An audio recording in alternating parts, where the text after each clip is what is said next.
Welcome back to Let's Play Sunless Sky Sovereign Edition. We are hunting for the Martyr Cup. Last episode, we got into some trouble with the bureaucracy at the Blue Kingdom. And we went through a lot of stuff just to be told no, we can't become yoked at the Dead Store. It was a mirrors challenge, so this time we will be more prepared.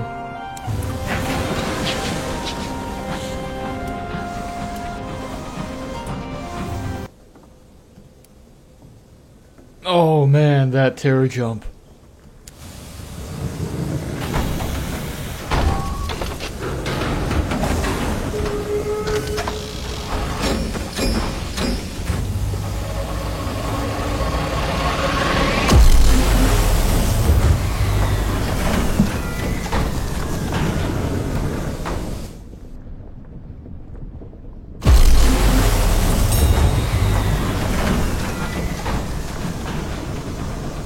Okay, we are on a bit of a tight schedule, so we will be heading straight to the Death Store.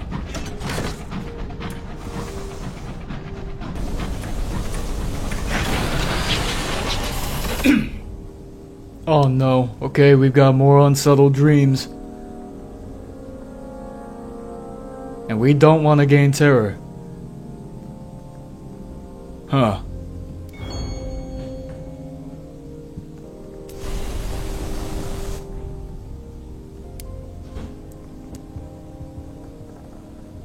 Let me through. I don't have my face. Wait, how do I get my face back? Right, Testament of a Feather.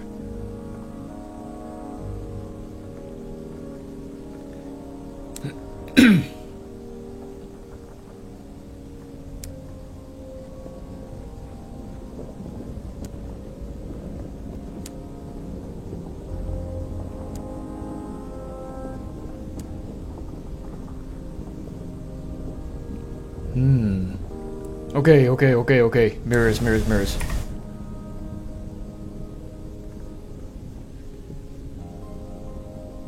Alright, we'll take you, Hoarder. And we will take you, Omnibus. And we will keep everybody else. Yep. Okay, offer your services to the gangling sequestrator. Despite the uncanny length and dexterity of her arms, her workload is unbearable. Perhaps she can use an assistant.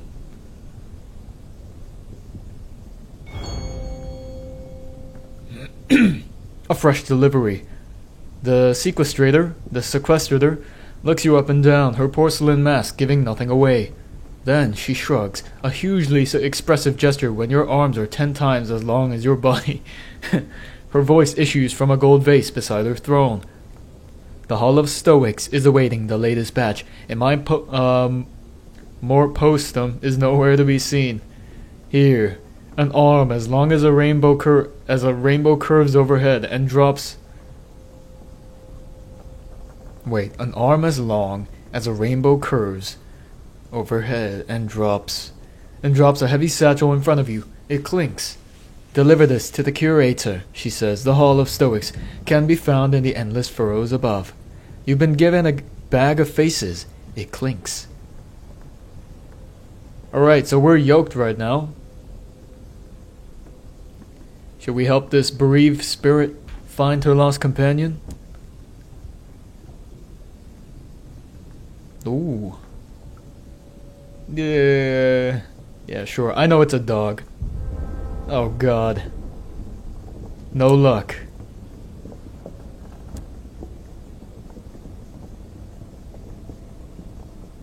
I need to return.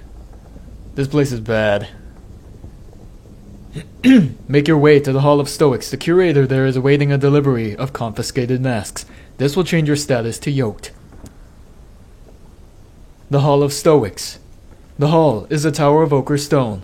You show the satchel to a yoked spirit at the door, who waves you through. Inside, you find a spiraling corridor walls lined with impassive masks. After hours of walking, hours of walking? Bro, that's like a whole hike right there. You finally come across the curator, studying one of the masks on the wall. Ah, are you the new Mort Postum? Is that supposed to be... it's a joke. It's... Postmortem is like a word in itself, so Mort Postum is some sort of postal... Anyways, the conscientious curator takes the bag from you, his own porcelain mask as impassive as the ones racked behind you. Thank you. He lays the masks on the floor one by one. I try to commit all their faces to memory. Someone should, don't you think? Conscientious indeed. And we cannot reclaim our face yet, so we'll return to that store stop. We're yoked. We need to switch out our officers.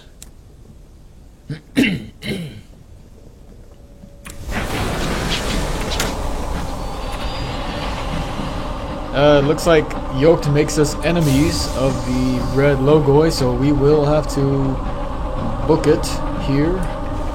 Please God, don't attack me.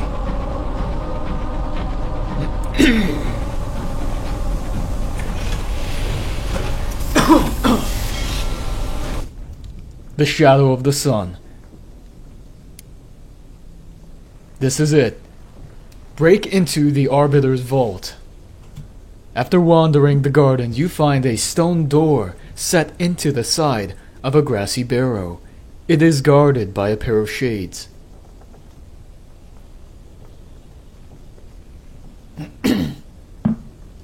Oh, don't mind me, I'm just drinking my Bacchus-D. Pour report. Let's go. Opening the vault, the shades wave you through. You are, after all, a yoked spirit like them. The stone door grinds slowly open, revealing stairs down. The portrait of the unseen queen is tucked under your arm. They don't give it a second glance. It's as though she doesn't exist. Just as you're beginning to suspect the stairs will never end, you're faced by another stone door, larger than the first and engraved with sigils. There are 3 locks, each deeply scorched. One by one, you touch the locks with the captured fires of the Logoi. The door groans. A few sigils flare. It opens. As you walk into the antechamber, you hear the tolling of a distant bell. The ceiling erupts into flame, and a wall of horizontal fire descends upon you with unstoppable finality. Raise the minute to midnight, a shard of killing time, honed until it can puncture the defenses of suns. Frozen fires. The wall of fire freezes. The fire simply stops moving, each glowing tongue as static, as if it had been carved from stone. It is still hot enough at this distance to raise blisters across your flesh, however. You sheathe the minute to midnight and walk further into the vault. The minute to midnight has kept you safe. Now steal the Martyr King's cup from the vault. The vault is truly vast, larger than any cathedral you've ever seen. Every inch is stacked with glittering treasures and dusty relics. There, says the queen. In pride of the place at the vault's center is the Martyr King's cup. It is not a mere cup, of course. It is a whirling, spitting, shimmering vortex flashing with lightning and fire as wide and deep as a well. How can you possibly take this back to your engine? Step into your moonlit dreams. You can't steal the cup, says the unseen queen. But that's why you brought me, isn't it?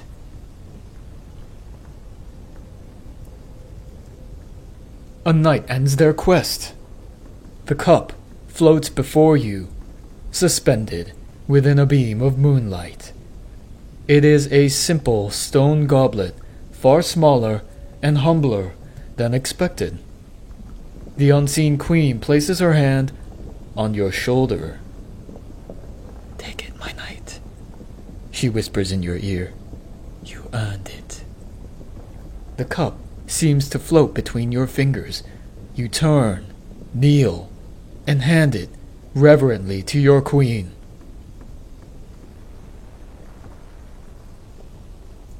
Abscond! The portrait has changed. The unseen queen now holds a stone goblet in one hand.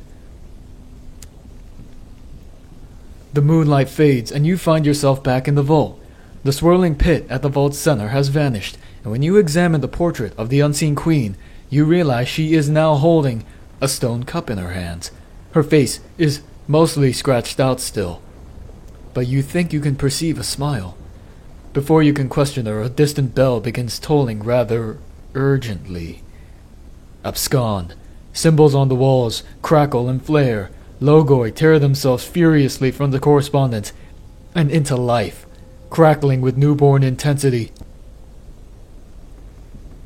The Logoi's pursuit. You flee back upstairs, flames lashing at your heels, but the Logoi are enraged and far faster than you. You stumble and curl into a ball, Dark Souls, expecting them to burn you into a few drifting cinders, but they pass overhead without giving you so much as a blister. I bewilder them with visions, says the unseen queen, but their minds aren't as malleable as humans. We don't have much time. Go! You flee safely to the surface and return to your engine with the queen's portrait under your arm. Once you're safely back on your locomotive, talk to the unseen queen.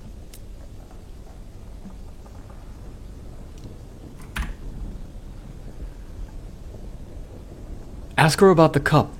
You found it. What now? You won't be able to drink from it if it's hidden within a faded portrait. The queen schemes. Earning mortality from the cup is not as easy as drinking from it, the queen pauses.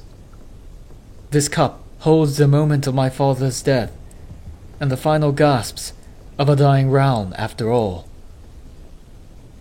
Immortality requires a complex ritual. We must take the cup before the storm that speaks, and recite the poisoned words that killed my father. My father.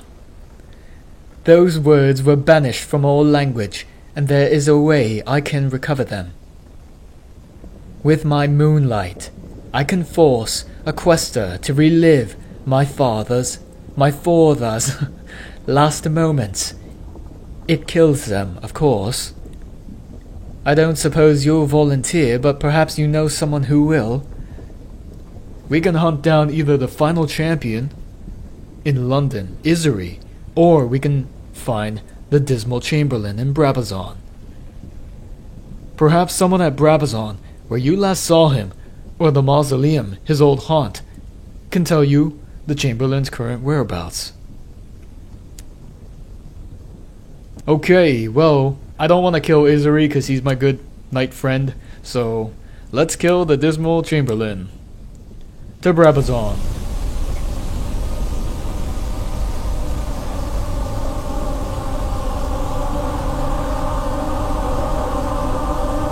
Don't do it. Yeah, that's right.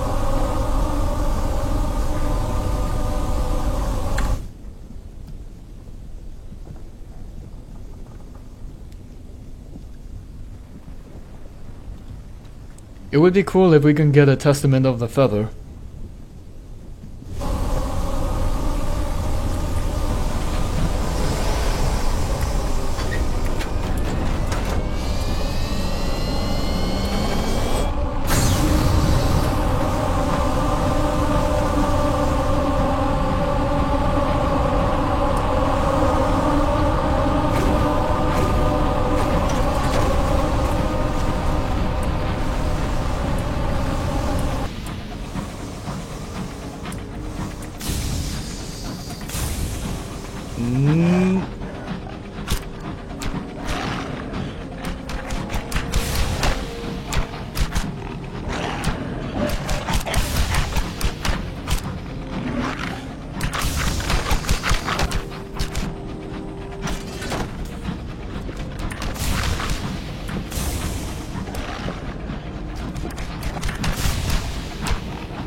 Can't catch a damn break here.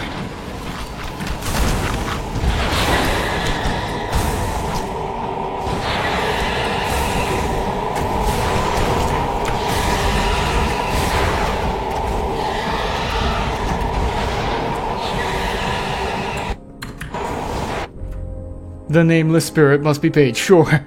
Payment.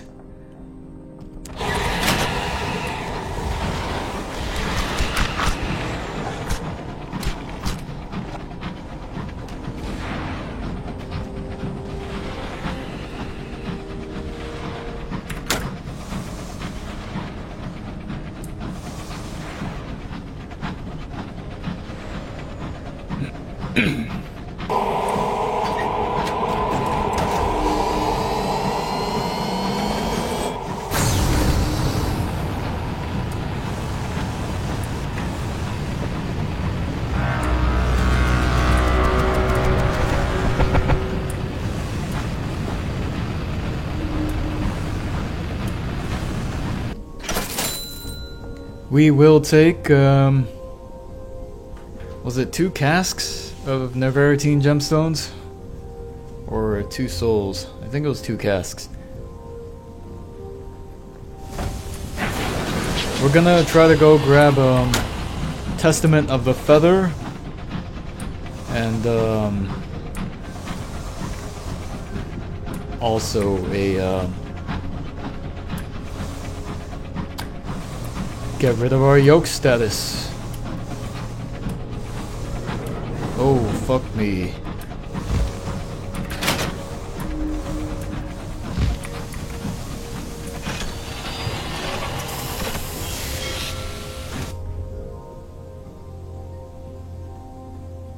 Mayflies? No, this is for oaks. Claim ephemera. We need a testament of salt. Porch, House of Days. I think salt can be got at the White Well.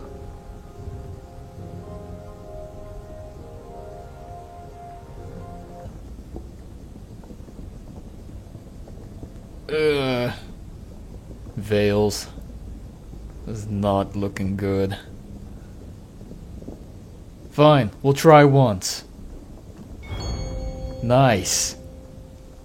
A grant of favor.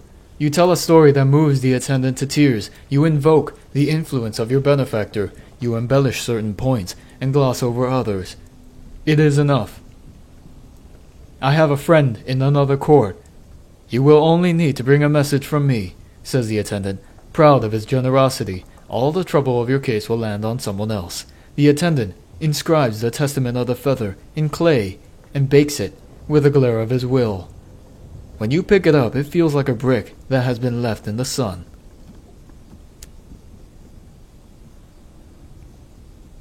Okay, we're done. We're out.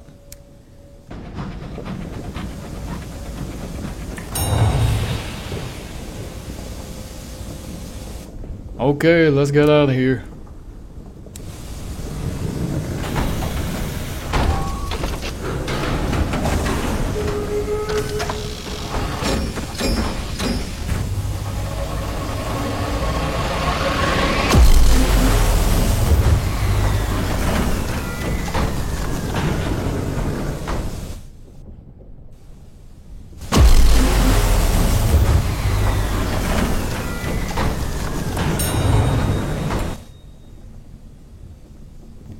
We will go up to Palmyr's.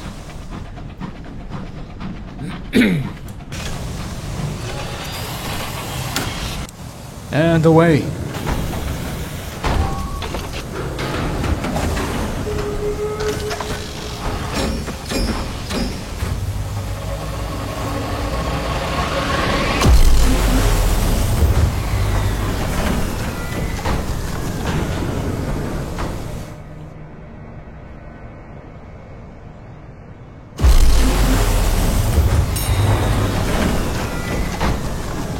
To Brabazon.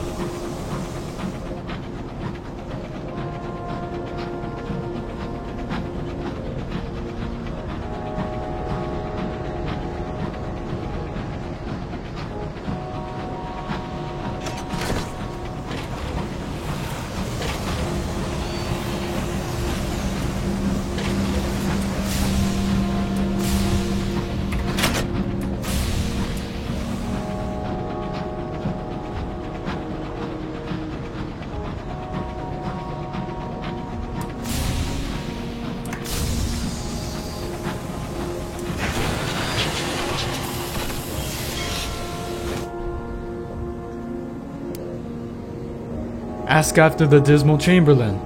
What happened to him after your altercation in Brabazon? The Chamberlain's fate. You make your way to the slum where you first dueled the Chamberlain. After a few hours of fruitless questioning, you stumble upon an Eye Patch overseer.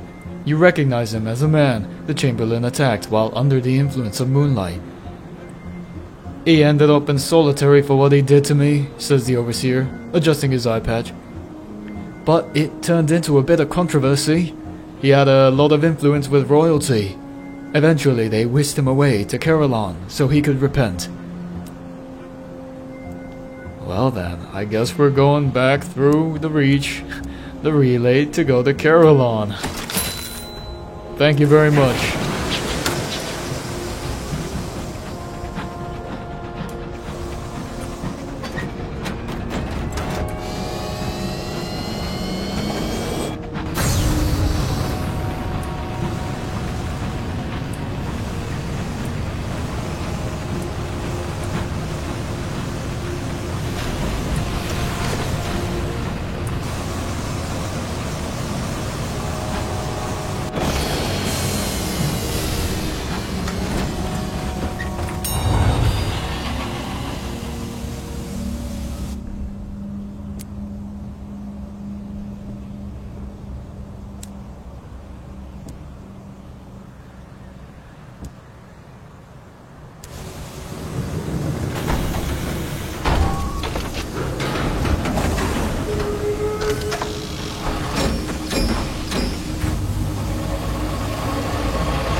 Okay, we're here at Carillon.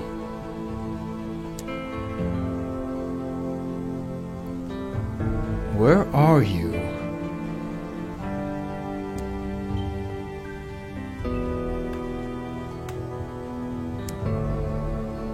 Meet the Dismal Chamberlain. You've tracked him to Carillon. Apparently he's here to be cured of his obsession with the Martyr King's Cup.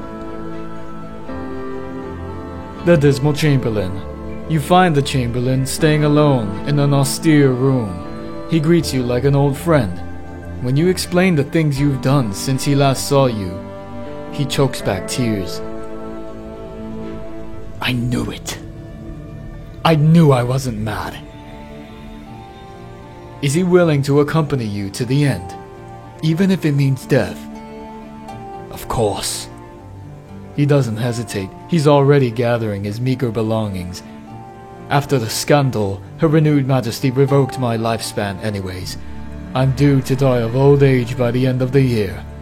Less embarrassing for all involved, you see. But I'd rather depart on my own terms. Alright, man. I see you. I see you.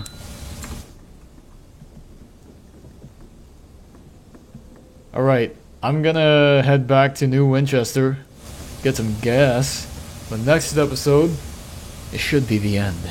Should be the end of the quest. See you next time.